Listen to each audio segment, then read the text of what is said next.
자, 오늘은 마태복음 19장과 20장이 위주가 될 것 같습니다. 여기 뭐 이해하기 어려운 내용들은 별로 없는데요. 그래도 확실하게 이해는 잘 못하고 계시는 그런 것들이 몇 개 보이더라고요. 그 중심으로 한번 이야기해 보겠습니다. 자, 먼저 결혼에 대해서요. 자, 주님께서 이제 갈릴리를 떠나서 요단강 건너 유대 지경에 이르셨다. 이제 6월절이 가까워오고 있으니까 아마 유대 땅으로 서서히 가고 있었던 것 같습니다. 주님께서 많은 사람들 병도 고치시고요. 그러는데, 자, 마태복음 19장 3절입니다. 자, 바리새인들이 예수께 나와 그를 시험하여 이르되 사람이 어떤 이유가 있으면 그 아내를 버리는 것이 옳으니까?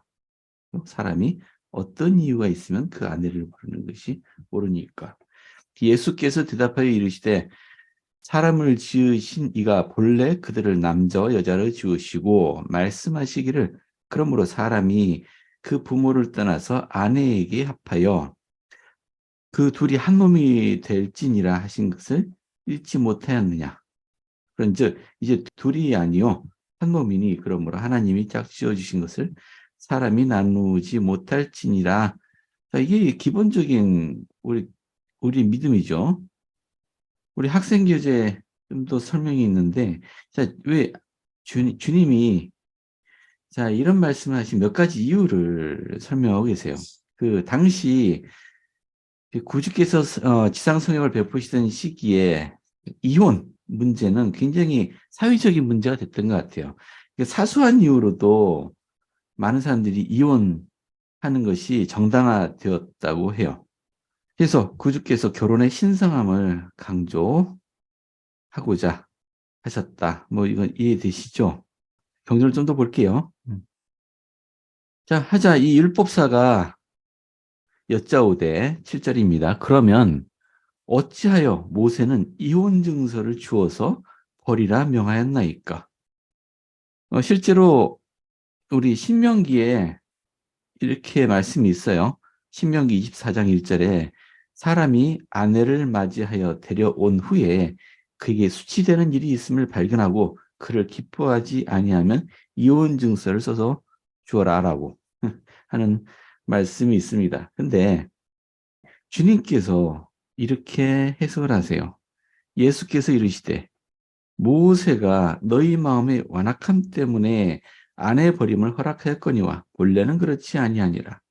내가 너희에게 말하노니 누구든지 음행한 이유 외에 아내를 버리고 다른 데 장가드는 자는 간음함이니라. 제자들이 이르되 만일 사람이 아내에게 이같이 할진대 장가들지 않는 것이 좋겠나이다 라고 하니까 예수께서 이르시되 사람마다 이 말을 받지 못하고 오직 타고난 자이라 할지니라. 기본적으로 이혼에 대한 선지의 가르침도 좀 공부할 필요가 있을 것 같아요. 우리 델리네이치 옥상누님이 하신 말씀 자 볼게요. 델리네이치 옥상누님이 자, 현대의 선지자들은 결혼을 하고 싶은 대로 하고 한 번의 어려움으로 파기할 수 있는 단순한 계약으로 보는 것은 혹독한 정죄를 받는 악이라고 경고해 왔습니다. 그러한 경우 특히 자녀들이 고통을 당합니다. 이게 만약에 결혼 문제가 두 사람만의 단순한 문제라면은 아마 좀 이토록 심각하게 생각하지 않을지 몰라요. 하지만 이것은 자녀가 있다면 자녀가 고통을 당하게 되는 경우입니다. 좀 더 읽어볼까요? 고대에는 그리고 심지어 오늘날 우리 회원들이 살고 있는 몇몇 국가의 부족 법률에 따르면 남자들은 사소한 이유로 아내와 이혼할 권리를 가지고 있습니다. 근데 구주께서는 여성에 대한 그러한 부당한 학대를 금하셨습니다. 이걸 학대라고 표현하셨어요. 학대라고. 근데 모든 이혼에 대한 이야기는 아니에요. 모든 이혼이 이렇다는 건 아닙니다. 고드메 힝클리 회장님이 말씀하셨듯이 경우에 따라서는 이혼할 만한 합당한 이유가 있을 수 있습니다. 이혼이 결코 정당화될 수 없다고 말씀드리는 것은 아닙니다. 하지만 문제가 되는 것은 우리에게 만연되고 있고 도처에서 늘어나는 이 악습은 하나님의 것이 아니며 의와 화평과 진리의 대적이 하는 일이라고 주저없이 말씀드릴 수. 저도 감독으로 봉사하면서 이제 이혼하는 부부들을 이제 보았습니다. 아무튼 어떠한 이유라든지 이혼은 남자와 여자 모두에게 깊은 상처를 남기는 것 같아요. 예. 그래서 신앙을 잃어버리는 경우들도 많습니다. 자, 이혼이 결코 정당화될 수 없다라는 건 아니에요. 그럼 꼭 이혼을 해야 되는 경우가 어떤 경우냐? 한번 좀 알아볼까요? 델리네이 촉사장로님 말씀 한번 볼게요. 이혼한 사람이 재혼하는 게 간음이냐? 아까 주님께서 간음이라고 말씀하셨잖아요. 근데 자, 한번 읽어보시면 우리 시대에는 이혼한 사람이 새로 결혼하는 것에 대해 간음이라고 여기지 않고 재혼할 수 있으나 해외 왕국에서는 이혼이 없을 것이라고 설명했습니다. 해외 왕국에서는 이혼이 없대요. 승형에 필요한 결혼, 즉 영혼이 지속되고 하나님과 동등한 속성을 갖는 결혼은 이혼을 고려하지 않습니다. 주님의 성전에서 부부들은 영원한 결혼을 합니다. 그러나 일부 결혼은 그러한 이상을 향해 나아가지 못합니다. 우리 마음의 완악함으로 인하여 주님께서는 현재 해외 왕국의 표준에 맞는 결과들을 강요하지 않고 계십니다. 원래 해외 왕국의 표준에 따르면은 이혼을 해서는 안 된다는 얘기죠. 이혼 없다는 얘기예요. 그분은 이혼한 사람들이 더 높은 해외 왕국의 법에 규정하는 부도덕에 오점이 없다면 다시 결혼하는 것을 허락하십니다. 그러면 우리 주님의 말씀을 볼 때 진짜 이혼, 내 남편이나 내 아내나 내가 버려야 되겠다, 안 되겠다 하는 이런 이혼에 합당한 사유는 뭐라고 생각되세요? 외도 들어가지 않을까요? 그렇죠. 여기 음행한 이유라고 음, 설명하셨잖아요. 음행한 이유. 좀 차이가 있는 것 같은데, 옛날에 왜 고대 시대, 모세 시대에서는 그 돌로, 가나면 돌로 이렇게 쳐 죽였잖아요. 근데 네. 지금 이거는 돌로 쳐 죽이는 게 아니고, 말이 좀 심해서 죄송한데, 근데 그냥 이렇게 이혼 증서가 되는 거예요. 이게, 그렇죠. 이혼 어, 증서가 되는 겁니다. 예. 예, 지난번에 주님께 음행한 현장에서 잡혔다 해서 붙들려 온 여자를 돌로, 이런 경우는 돌로 치라고 했다라는 얘기 나오는 걸 봐서 음행한 이유라고 모두 다 돌로 치는 건 아닌 것 같아요. 요셉이 마리아와 이제 정혼한 상태에서 마리아가 임신한 걸 알고 그 관계를 끊으려고 했잖아요. 파혼하려고 했던 것도 만약에 마리아가 남편이 있는 상태에서 이제 부정을 저질렀으면 아마 그렇게 사형당할 수도 있는 것 같아요. 돌로 쳐 죽임을 당할 수도 있는 것 같습니다. 그런데 이제 남편이 있는 상황이 아니면은 그 정도까지 아니기 때문에 조용하게 파혼하려고 했다. 이제 그렇게 설명하고 있어요. 그냥 제가 이 질문을 드린 것은 이 주님께서 복음을 우리에게 가르치는 입장에서 우리 후기 성도들에게도 만약에 적용한다면은 어떻겠냐라는 생각에서 한번 질문 드린 거예요. 만약에 결혼했고 심지어 성전에서 영원한 인봉을 한 부부가 만약 이혼을 꼭 해야 된다라는 합당한 이유가 있다면 뭐가 있을까? 자기 배우자에게 충실하지 못했다. 그럼 분명히 이혼의 사유가 될 수 있을 것 같네요. 그렇죠? 근데 그 외에도 뭐 있을 수 있겠죠. 알고 보니까 심각한 범죄자다. 근데 그런 경우가 흔하겠어요. 성전에서 그 인본까지 했는데. 예, 그런 경우는 흔하지 않을 겁니다. 예. 아무튼 이 이외에 이혼하는 것은 아마 주님께서 기뻐하지 않으시겠다라는 생각을 할 수 있을 것 같아요. 음, 그래도 막상 어, 부부 생활 경험해 보신 분들은 한번 경험해 보세요. 이런 남자하고 살 수 있는가? 뭐 이렇게 예, 말씀하실 분이 계실지도 모르겠습니다. 예, 물론 제가 직접 경험해 보진 않았으니까요. 잘 모르겠습니다만은 그러면 이런 경우는 어떤가요? 내가 이 남자 또는 이 여자 내가 겪어보니까 절대로 해왕국엔 같이 갈 수 없는 사람인 것 같아. 이 사람은 절대로 아니야. 그러니 나를 해왕국으로 이끌어줄 사람과 다시 결혼해야 되지 않느냐. 뭐 그런 건 어떻게 생각하죠? 그런 이유는.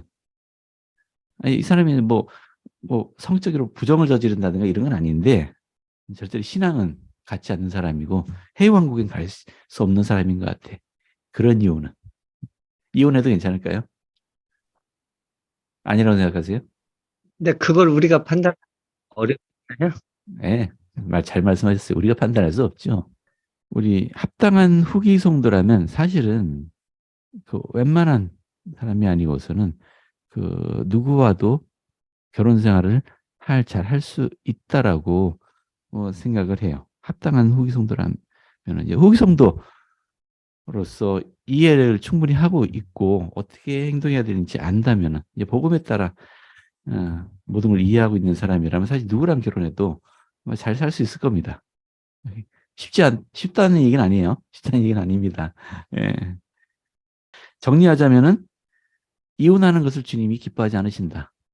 하지만 그 내 배우자가 그 성적으로 충실하지 못한 경우에는 이혼의 사유가 될 수도 있다. 어떤 성전에서 결혼을 했는데 인봉을 음, 받았는데 네, 그럼에도 이제 이혼을 했을 경우에 예. 그거에 대한 책임 같은 게 나중에 책임을 주님께서도 물으시나요? 서로 이혼, 합의하에 했거나 아니면 소송을 통해서 했거나. 아니요. 그 뭐 교회 가르침에 그런 거는 제가 본 적이 없는 것 같아요. 이혼했다는 이유로 뭐 해왕국에 못 들어간다든가 뭐 이런 거는 없을 걸로 생각을 해요. 근데 참 이거 얘기 안 했다. 주님이 말씀하신 이거 음행한 이유 외에 아내를 버리고 다른 데 장가드는 자는 간음함이니라.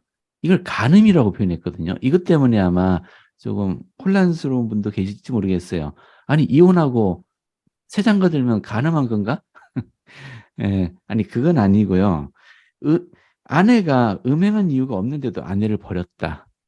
그리고 새 장가들었다는 얘기는 이 남자가 마음에 이미 다른 여자를 품고 있었던 거잖아요. 그러니까 아내를 버린 거 아니겠어요? 그래서 아마 이렇게 말씀하신 것 같아요. 그러니까 그 산상수훈에서도 마음에 간음한 음욕을 품는 것도 간음이다. 뭐 이렇게 주님이 설명하신 것처럼 이제 복음의 율법에서는 이것이 간음과 같은 것이라고 말할 수도 있을 것 같아요. 음행한 이유 없이 아내를 버리는 거. 반대 경우도 마찬가지겠죠. 여자가 남자를 이런 음행한 이유 없이 남자를 버리고 다른 남자한테 가는 것도. 그러니까 마가복음에도 같은 가르침이 있는데요. 여기도 예, 똑같이 설명하고 있어요. 마가복음 10장 11절 12절에 보시면은 그 아내를 버리고 다른 데 장가드는 자는 본처에게 간음을 행하며 또 아내가 남편을 버리고 다른 데 시집가면 간음을 행함이니라. 예, 마찬가지예요. 그러니까 음행한 이유 없이 배우자를 버리는 경우는 남자나 여자나 마찬가지라는 얘기죠. 이미 다른 사람에게 마음이 있었기 때문에 배우자를 버린 거고 이런저런 이유를 붙여갖고 이혼을 하고 예, 새로 결혼하는 경우는 이건 간음과 같다라고 말씀을 하시네요. 예. 여기 덧붙여서 이상한 말이 있어서 이것도 좀 볼게요. 어머니 태로부터 된 고자도 있고 사람이 만든 고자도 있고 천국을 위하여 스스로 된 고자도 있도다. 이 말을 받을 만한 자는 받을지어다. 이게 도대체 무슨 얘기냐? 아니 무슨 의미로 하신 말씀이냐? 근데 학생 교재를 봐도 약간의 설명이 있긴 한데 확 와닿는 설명은 아니에요. 왜 주님이 왜 이런 말씀하셨을까? 무슨 고자를 얘기하신 걸까? 근데 학생 교재 일단 설명을 보긴 할게요. 이 보시면은 이 방금 읽었던 마태복음 19장 12절의 이 말씀이 독신생활 또는 자해. 이 자해는 이 남자의 경우에 이렇게 덕그덩 이렇게 고자를 만드는 그 있죠. 예. 이런 걸 승인하신 게 아니다라는 거. 이걸 인정하신 것처럼 비칠 수도 있어요. 성경의 문구 그대로는. 근데 그렇지 않다라고 우리 현대 선지자께서 말씀해 주셨습니다. 왜냐하면 남녀 간의 결혼은 하나님이 제정해 주신 거예요.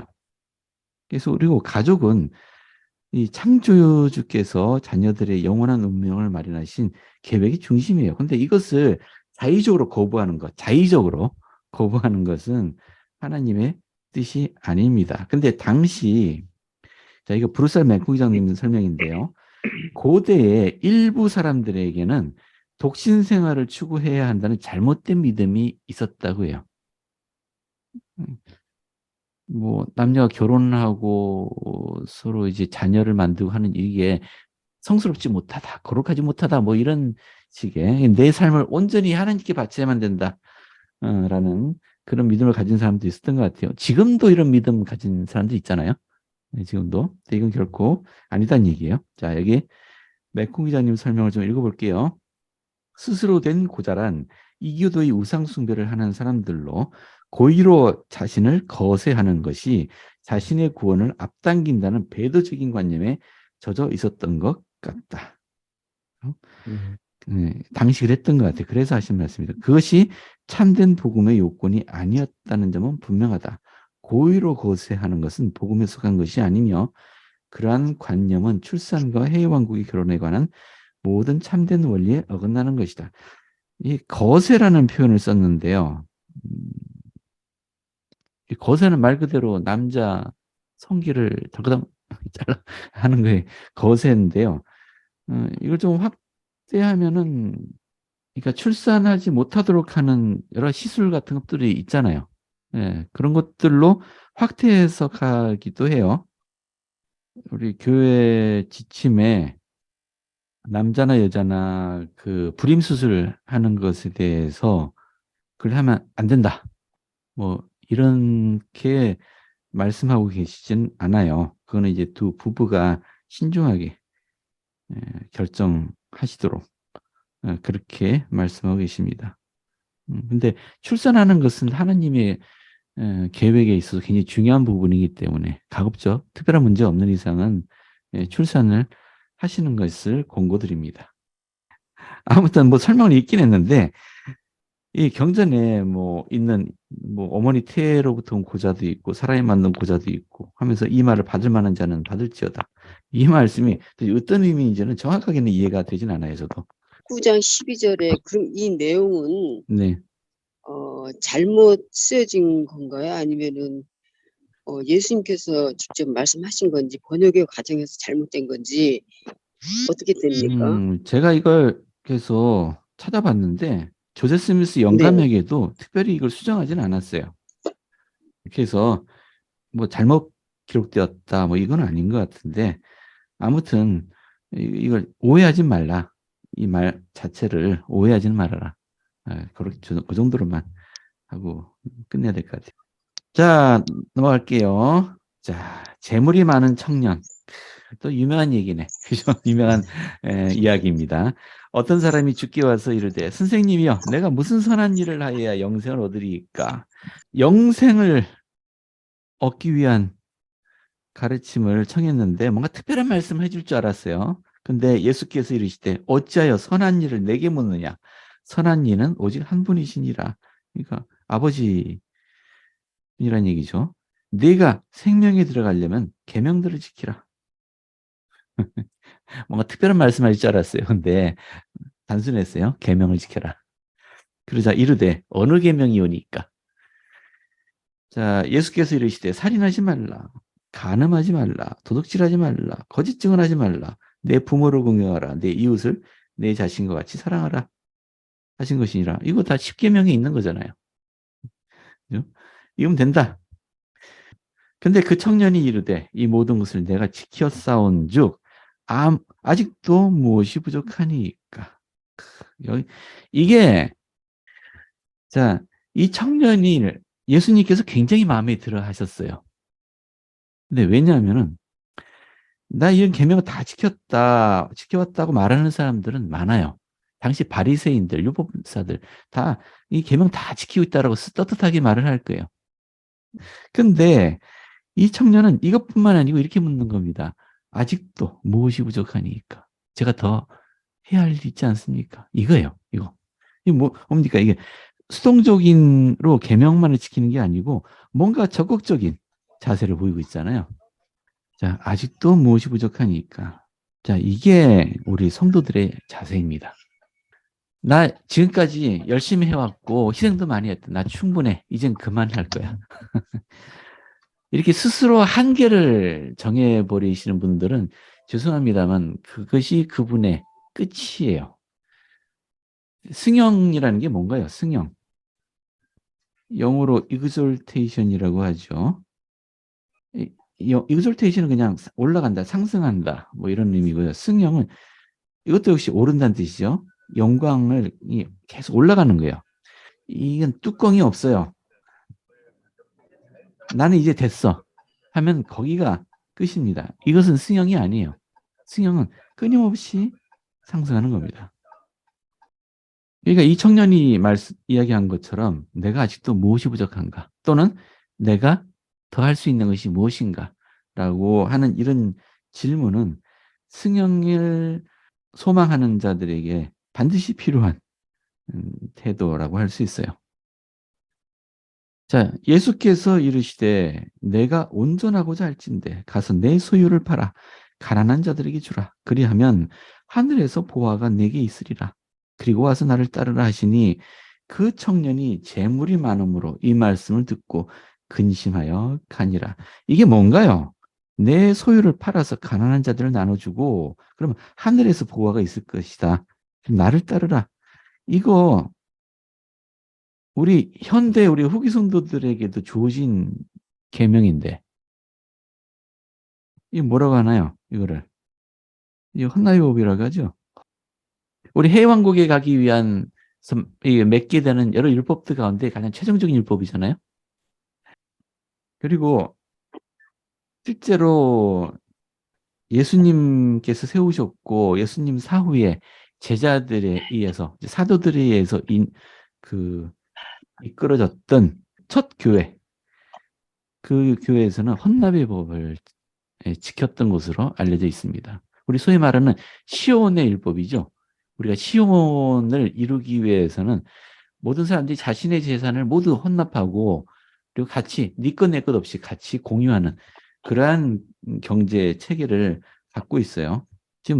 그러니까 지금 이 젊은이에게 갑자기 내 소유를 다 팔아서 가난 자들 나눠주라. 이거 갑자기 뜬금없이 왜 이런 말을 하시는가 그렇게 생각할 필요 없으세요. 주님이 당시 가르치셨던 율법입니다. 하지만 아직 이 청년은 좀 근심이 된 것 같아요. 재물이 워낙 많아서. 닐 A. 맥스웰 장로님께서 하신 말씀 잠깐 볼게요. 우리 맥스웰 장로님은 이 부유한 청년의 이야기가 주는 교훈을 언급하시면서 구주의 용감한 제자가 된다는 것은 단순히 죄를 피하는 것이 아니라 적극적으로 선을 행하는 것이다 라고 말씀하셨어요. 용감한 그리스도의 제자가 되지 못한다면 귀중한 행복을 얻지 못할 것입니다. 따라서 우리는 적극적으로 악을 피해야 함과 더불어 적극적으로 의로운 일에 참여해야 합니다. 그런 후에 우리는 참된 기쁨, 즉 사람이 존재하면 결국 기쁨을 갖기 위함이라는 것을 알게 됩니다. 우리 예수 그리스도의 속죄로 인해서 우리에게 주어지는 것이 있죠.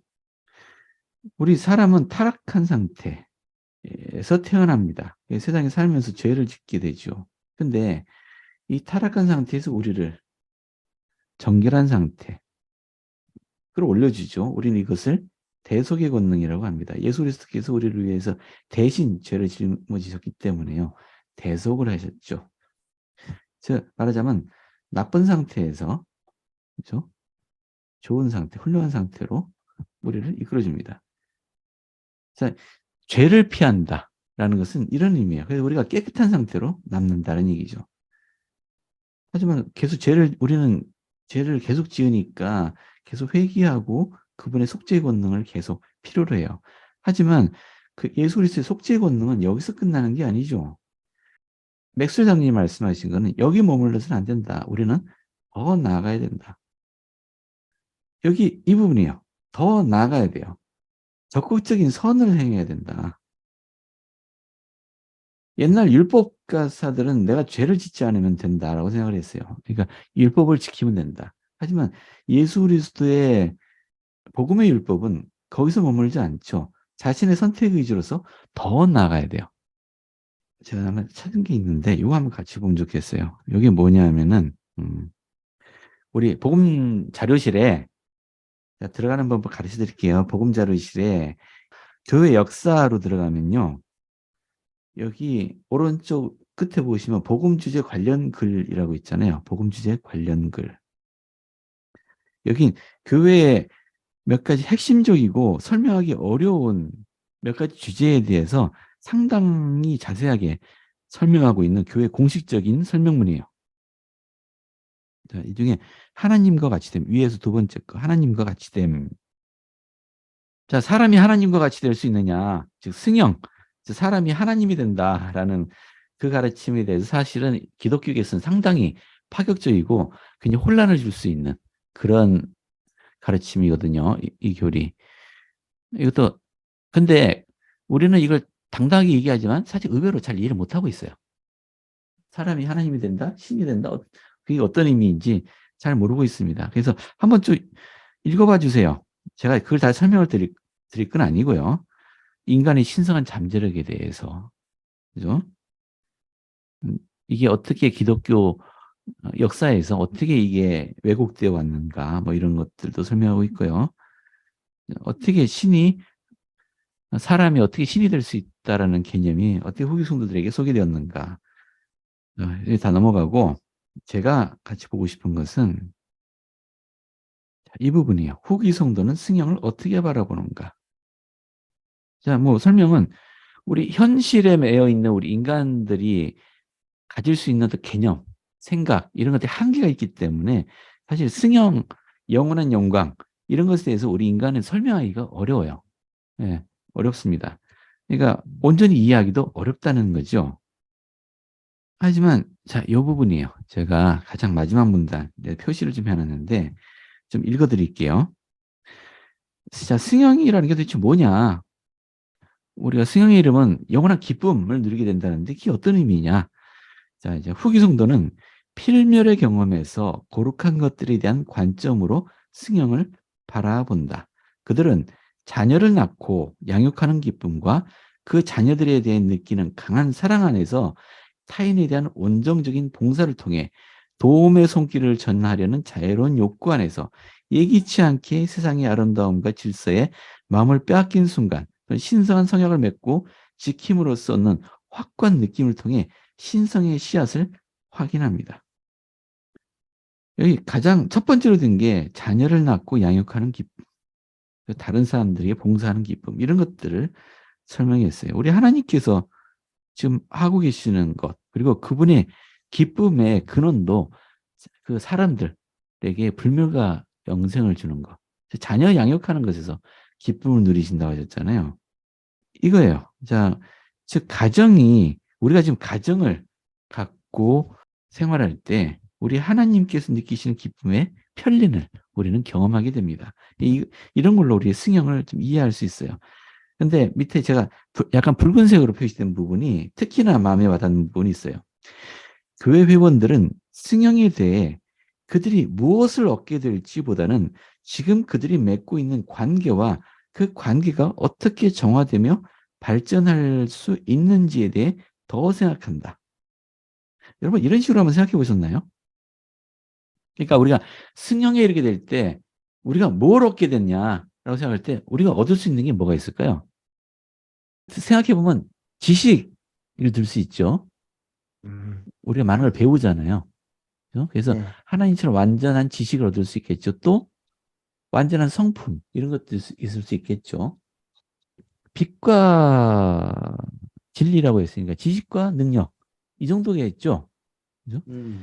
얻을 수 있는 거. 근데 그것보다는 우리가 맺고 있는 관계를 더 생각한다고 하잖아요.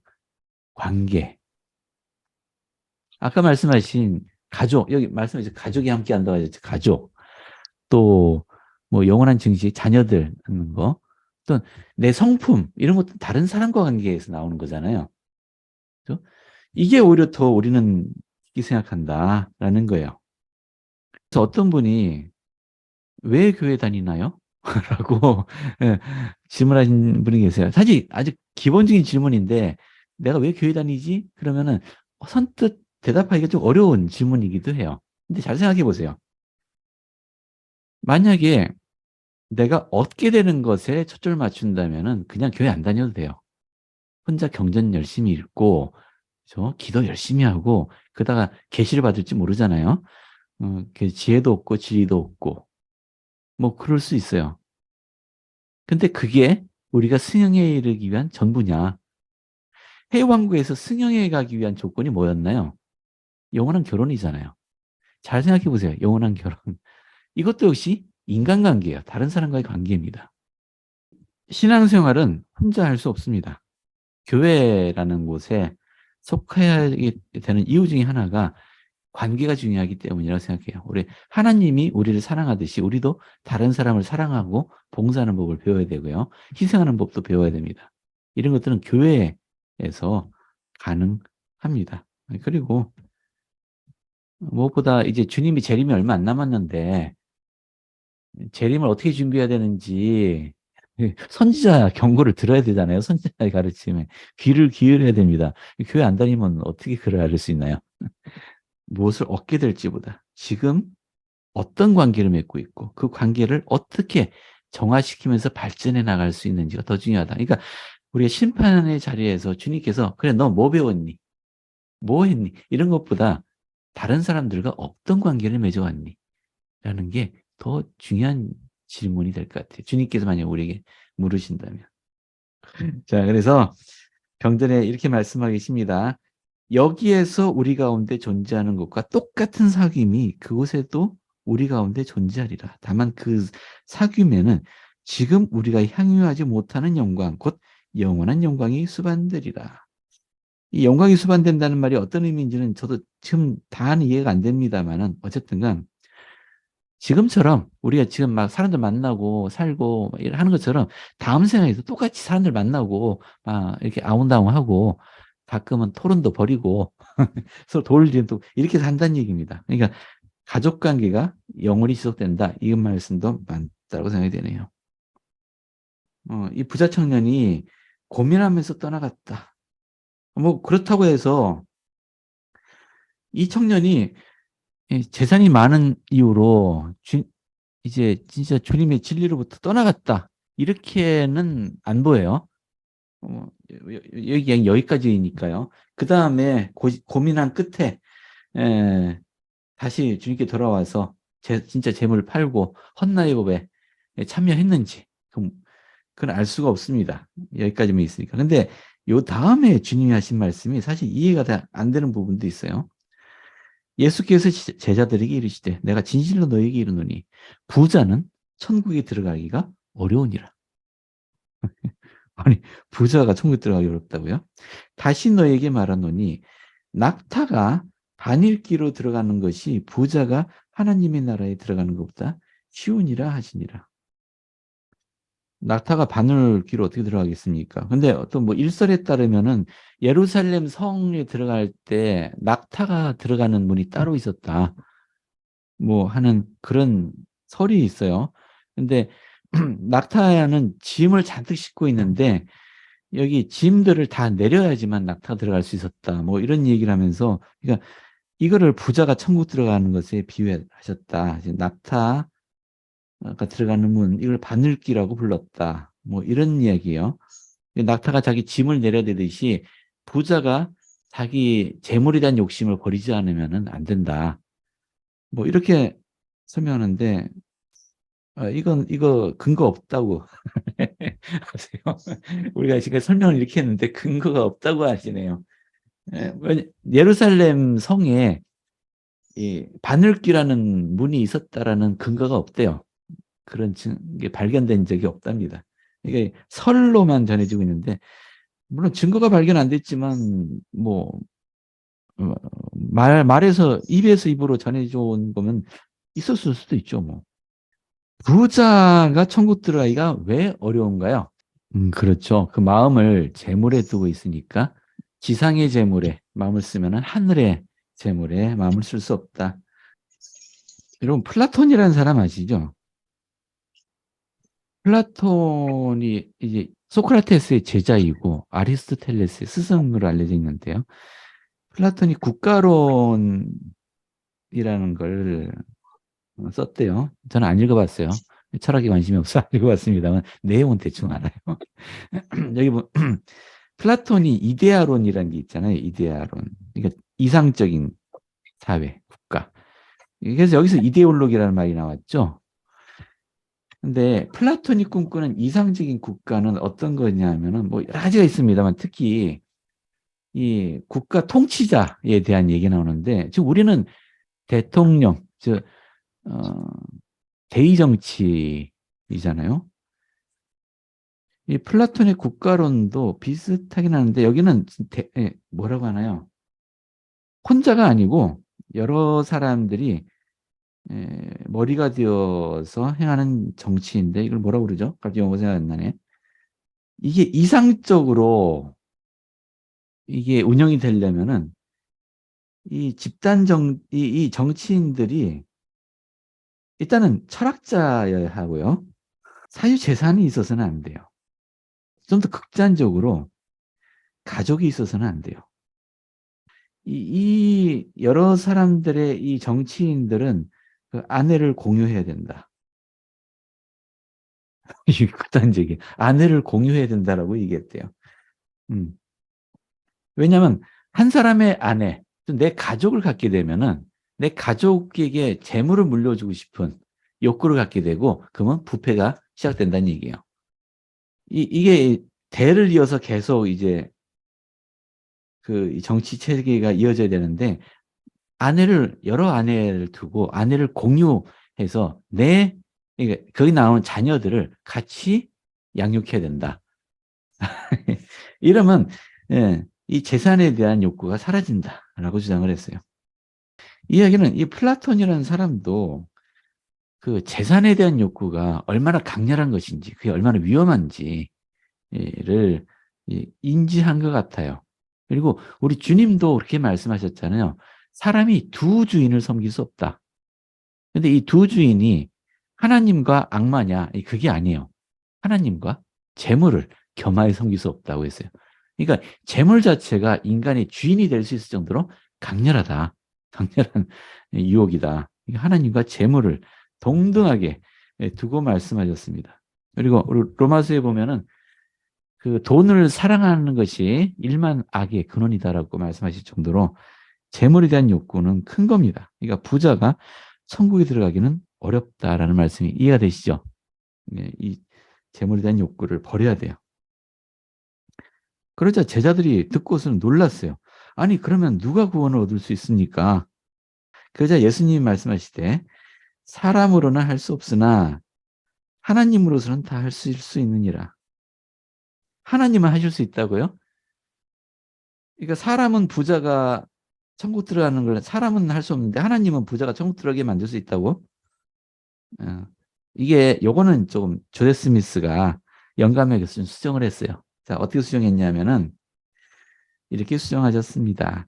재물에 의지하는 사람이라고 했어요. 재물에 의지하는 사람에게는 불가능하다. 하지만 하나님께 의지하고 나를 위해 모든 것을 버리는 사람에게는 불가능하지 않다. 라고 설명을 했습니다. 그러한 사람에게는 모든 것이 가능하기 때문이다. 자, 이해가 되셨죠? 사람에게는 할 수 없으나 하나님 할 수 있다는 얘기가 아니고 재물에 의지하는 사람은 할 수 없지만 하나님께 의지하는 사람에게는 모든 게 가능하다. 그런데 이 앞에 말씀 그대로네요. 우리 학생교재 잠깐 볼까요? 브리가명 회장님께서 이런 말씀을 하셨어요. 자, 이때가 진짜 교회 회원들이 굉장히 고통스럽고 어려워하던 때였어요.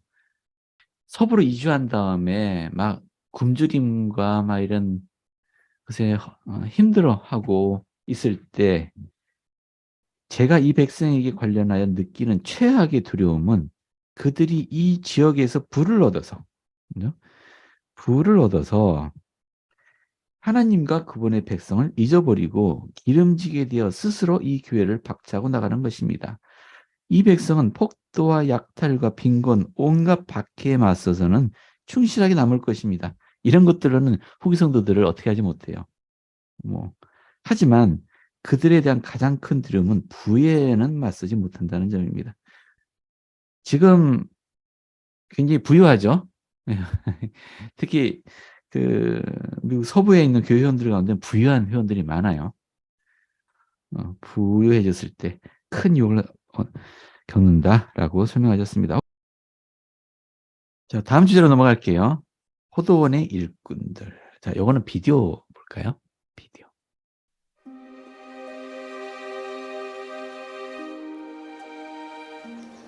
보소서, 우리가 모든 것을 버리고 주를 따랐나이다. 진실로 내가 너희에게 이르노니 내 이름이나 복음을 위해 집이나 부모나 형제나 아내 혹은 자녀를 버린 사람은 현세의 몇 배를 받고 내세에는 영생을 상속받으리라. 그러나 처음인 자가 마지막이 되고 마지막이 처음이 될 자가 많으니라. 천국은 마치 포도원에 들여보내려고 품꾼을 고용하기 위해 아침 일찍 나간 집주인과 같으니라. 그가 하루 1데나리온씩 주기로 품꾼들과 약속하여 포도원에 들여보내고 또 3시쯤 나가보니 시장에 놀면서 서 있는 다른 이들을 발견하고 이르되 너희도 포도원에 들어가라. 내가 너희에게 무엇이든 정당하게 주리라 하니 그들이 가니라.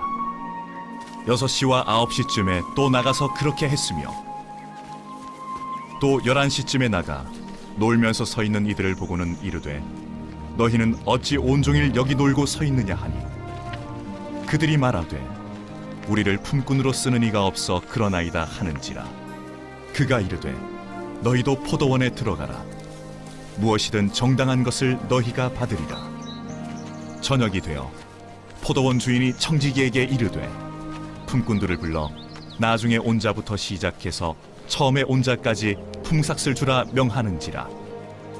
11시쯤에 온 이들이 와서 1데나리온씩을 받거늘 먼저 온 자들이 오더니 그들이 더 받을 줄 알았으나 똑같이 1데나리온씩 받으매 삭슬 받은 후 주인에게 투덜거리며 이르되 나중에 온 이 사람들은 1시간만 일했는데 왜 그들을 종일 수고하며 더위를 견딘 우리와 같게 대우하였나이까. 주인이 그 중에 한 사람에게 대답하되 친구야, 나는 너에게 잘못하지 않았노라. 네가 나와 1데나리온의 약속을 하지 아니하였느냐. 네 것을 갖고 네 길로 가라. 마지막에 온 이들에게도 너에게 준 것과 같이 주리라. 내 것을 갖고 내 뜻대로 하는 것이 법에 어긋나느냐. 내가 선하다는 이유로 나를 악하다 하겠느냐. 이렇게 나중된 자가 먼저 되고 먼저 된 자가 나중되리라.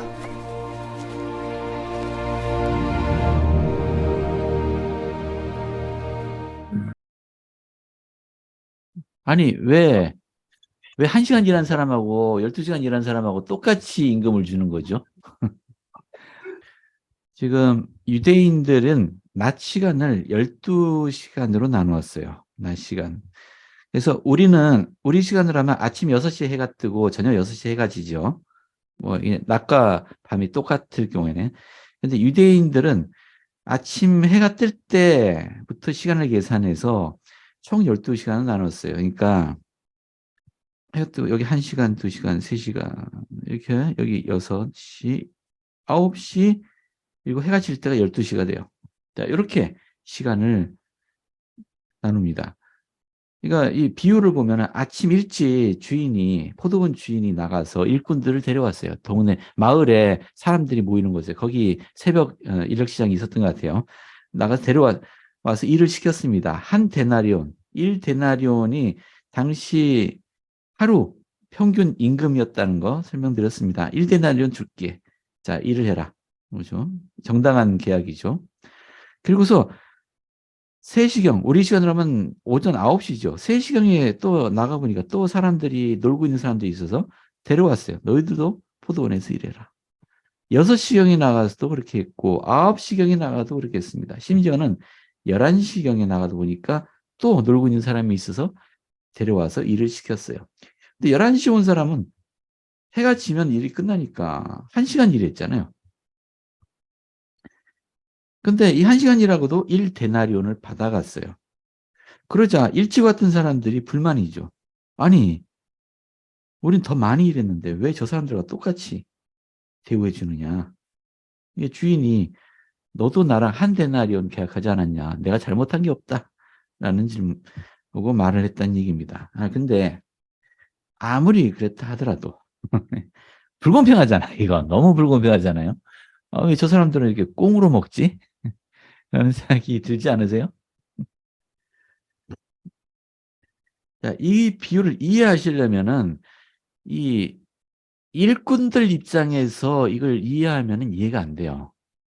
일꾼들 입장에서 이해하시면 안 돼. 이 비유는 일꾼 얘기 아니고 포도원 주인 얘기예요. 포도원 주인 입장에서 이걸 이해하셔야 됩니다. 그러니까 학생 교재 보시면은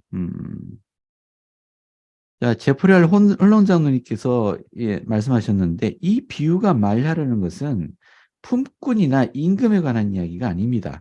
다른 모든 비유가 양과 염소에 관한 이야기가 아니듯이 말합니다.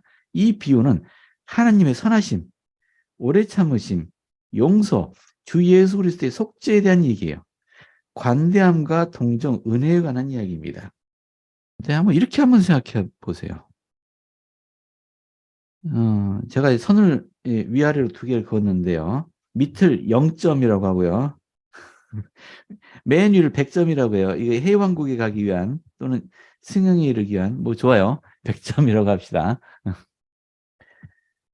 우리는 타락한 상태에서 하나님께로 간 때까지 우리는 걸어가야 돼요. 가야 됩니다. 근데 우리는 알잖아요. 우리 사람은 어떻게 구원받습니까? 이게 그림. 우리 사람은 율법을 지킴으로써 구원받습니까? 믿음으로만 구원받습니까? 그렇죠. 은혜를 통해서 구원받습니다. 그게 은혜의 네. 교리예요. 네. 근데 은혜의 교리에는 우리의 노력도 포함이 됩니다. 그죠? 그냥 아무것도 안 했는데 그냥 거저 말만 예수님 믿습니다 한다고 은혜를 받는 게 아니에요. 계명을 지키려 노력하고 복음의 가르침에 따라 사랑을 베풀려 노력해야 되죠. 그런데 0점에서 100점까지 100점이면은 진짜로 예수님처럼 한 거예요. 100점짜리예요. 그럼 우리가 최소한 몇 점은 돼야 나머지를 은혜로 보충할 수 있을까요? 한 90점 해야 될까요? 그래야 나머지는 은혜로 채울 수 있을까요? 아니면 50점 정도면 될까? 근데 지금 우리가 살면서 뭔가 노력은 하잖아요. 그죠? 근데 실제 예수님께서 하신 것과 한번 비교를 해보세요. 그럼 우리는 몇 %나 할 수 있을까요? 예수님이 하신 것에. 우리는 승영, 영생을 우리는 획득할 수 없어요. 획득한다는, 영어로는 이제 earn이라고 표현하는데요. 번다는 뜻이죠. 그러니까 내가 일을 해서 정당한 임금으로서 받는 걸 earn하는 행위라고 할 수 있잖아요. 근데 우리는 영생을 그렇게 획득할 수가 없습니다. 우리는 그분의 은혜가 필요해요. 이걸 영생을 획득해내는 것은 예수 그리스도께서 유일합니다. 그러면 우리는 예수님과 비교해야 돼요. 우리는 몇 %나 할 수 있느냐? 보세요. 여기 어디쯤 있지 않을까요? 생각해보세요. 갈 길이 먼데 어떤 사람은 이만큼 했어요. 어떤 사람은 요만큼밖에 못했어요. 요만큼. 차이가 있나요? 우리가 받아야 할 은혜는 이만큼인데 차이가 있나요? 도토리 키즈이 아닌가요? 12시간 일을 했든 1시간 일을 했든 우리 영생을 얻는 것에 있어서는 대부분이 우리가 은혜로 얻게 됩니다. 우리가 영생을 받는 입장에서 아까 품꾼들의 입장에서 볼 때는 또 왜 저 사람 1시간이라고 하루 일당 다 받고 나는 하루 종일 일하고 하루 일당밖에 못 받냐. 불공평해 보일 수 있지만 여기서 문제는 이 품꾼들이 받는 그 돈이 그 사람이 하루 동안 일을 한 거에 대한 대가보다 더 크다는 얘기예요. 아무리 12시간을 열심히 일했어도 실제로 이 품꾼이 받게 되는 그 돈은 실제로는 더 크다는 데를 이해하면은 이 이야기가 불공평한 이야기가 아니라는 것을 알 수 있습니다. 그죠? 단지 이 주인은 이 품꾼들이 주인과 약속한 그 계약을 이행했다는 것에 대한 대가로서 실제로는 일한 것보다 더 많은 보상을 준 거예요. 그러니까 이건 이 주인의 입장에서 이해해야지 품꾼의 입장에서 이해하면 이 비유가 이해가 안 됩니다. 그래서 하나님의 선하심, 그분의 오래 참으심, 용서, 속죄에 대한 이야기예요. 자, 홀론 장로님 말씀 더 읽어볼게요. 하나님께서 하나님 되시기를 가장 좋아하시는 순간 내가 신이 된 게 참 기쁘다. 다행이다. 내가 즐겁다. 행복하다라고 생각하시는 그 순간이 언제냐 하면은 자비를 베풀 때라고 하세요. 안 되는구나. 내 도움이 필요하구나. 라는 걸 느끼실 때, 그리고 그걸 실제로, 자비를 베풀 수 있을 때, 진짜 기뻐하신답니다. 그러니까 자비를 기대하지도 않거나, 종종 자신이 자비를 받을 자격이 없다고 생각하는 이들에게 주님이 그렇게 할 기회가 주어졌을 때, 기뻐하신다는 거죠. 여러분, 주님의 자비를 구하세요. 혼자 해당을 하지 마시고요. 손을 잡고 주님께 뻗으세요. 이걸 기뻐하신다고 하잖아요. 하나님께서는. 그래서 아무리 늦었다고 생각되더라도 너무 많은 기회를 이미 놓쳐버렸다고 생각되더라도 아무리 많은 잘못을 저질렀거나 가진 재능이 없다고 생각할지라도 혹은 가정과 가족과 하나님으로부터 아무리 멀리 떨어져 있다 생각할지라도 여러분은 여전히 하나님의 사랑의 손길이 닿는 곳에 있음을 간증드립니다. 여러분이 무한한 그리스도의 속죄의 빛에 닿을 수 없는 곳으로 떨어지는 일은 불가능합니다. 우리 주님의 관심사는 여러분이 마지막에 지니게 될 신앙이지 그 신앙을 언제 몇 시경에 얻었느냐가 아닙니다. 그죠? 신앙을 일찍 얻었으면은 그만큼 신앙에 따른 축복을 누렸겠죠. 근데 인생 느지막하게 돌아가신 날도 얼마 안 남았는데 회개하고 침례받았다고 저 사람 평생 동안 저렇게 살다가 뭐 죽기 직전에 침례받은 게 무슨 소용이냐. 삶을 저렇게 살았는데 그렇지 않다는 얘기예요. 그분이 진정으로 회개하고 신앙을 갖는다면 똑같다. 하나님으로 받는 것은 똑같은 영생이다. 라는 것을 얘기하고 있습니다. 그럼 오늘 마지막 주제를 한번 다뤄볼까요?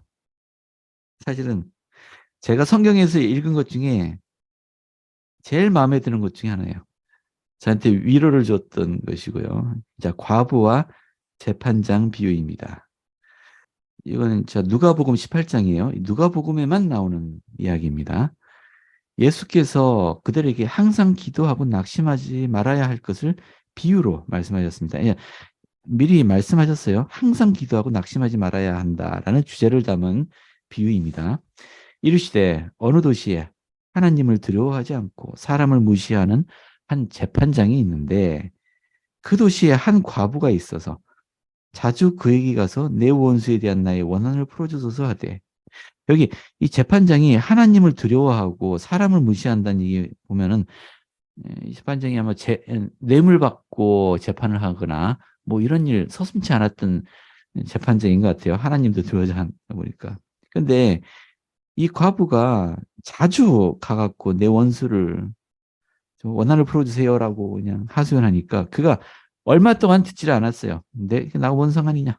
근데 후에 속으로 생각하되 내가 하나님을 두려워하지 않고 사람을 무시하나 이 과부가 나를 번거롭게 하니 내가 그 원한을 풀어주리라. 그렇지 않으면 와서 나를 괴롭게 하리라 하였느니라. 주께서 또 이르시되 불의한 재판장이 말한 것을 들으라. 제가 마음에 드는 게 이거예요. 이 옳지 않은 재판장도 자꾸 가서 그냥 하소연하고 하니까 번거롭게 귀찮아서라도 소원 들어주잖아요. 귀찮아서라도.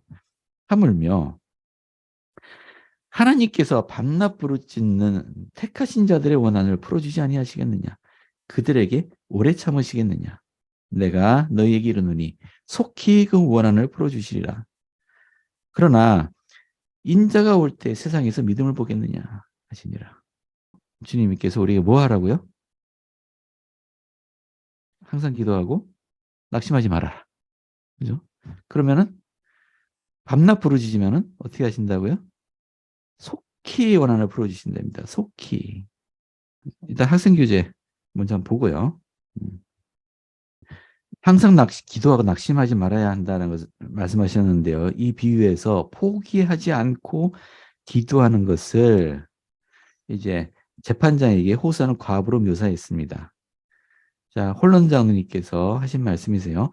외롭고 쓸쓸하며 힘든 시기가 찾아올 때 우리는 견디며 계속 나아가야 합니다. 그것이 바로 구주께서 끈질기게 조르는 과부의 비유에서 주신 메시지였습니다. 계속 문을 두드리십시오. 계속 애원하십시오. 그러는 동안 하나님께서 여러분의 울부짖음을 들으시며 여러분의 고통을 아신다는 것을 깨달으십시오. 그분은 여러분의 아버지이시며 여러분은 그분의 자녀입니다. 그런데 어떤 분은 그렇게 말씀하시는 분도 계세요. 내가 그렇게 오랫동안 기도하고 호소했지만 내 기도에 대한 응답이 주어지지 않은 것 같다.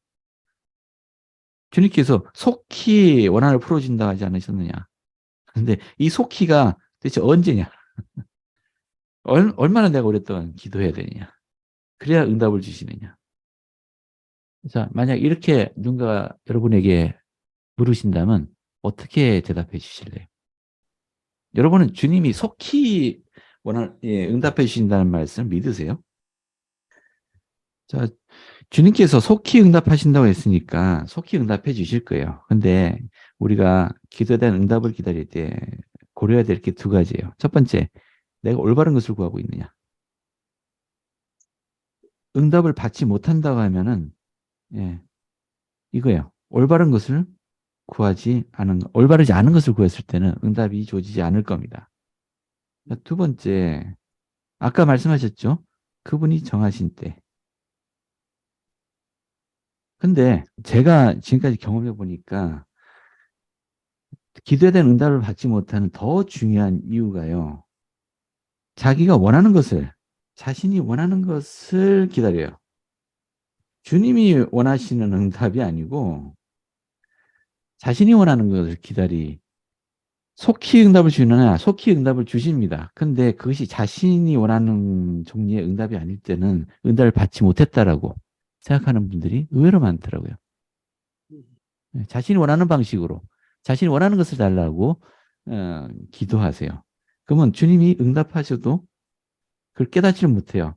주님께서 응답하실 때 어떤 것은 기다려라 라고 응답해 주시기도 하세요. 또는 우리에게 어떤 일을 행하도록 종용하시기도 하십니다. 지금 당장 어떤 어려움에서 구원해 내시기보다는 좀 더 인내하라라는 응답을 주시기도 하세요. 근데 그것을 응답받지 못했다. 내 어려움으로부터 전혀 내가 어려움이 해결되지 않았다라고 생각하는 거죠. 기도하면 빨리 옵니다. 단지 내가 그 응답을 무시하고 있는 경우가 더 많다. 자, 좋습니다. 오늘 여기까지 할까요? 자, 예수를 쓰므로 전해집니다. 아멘.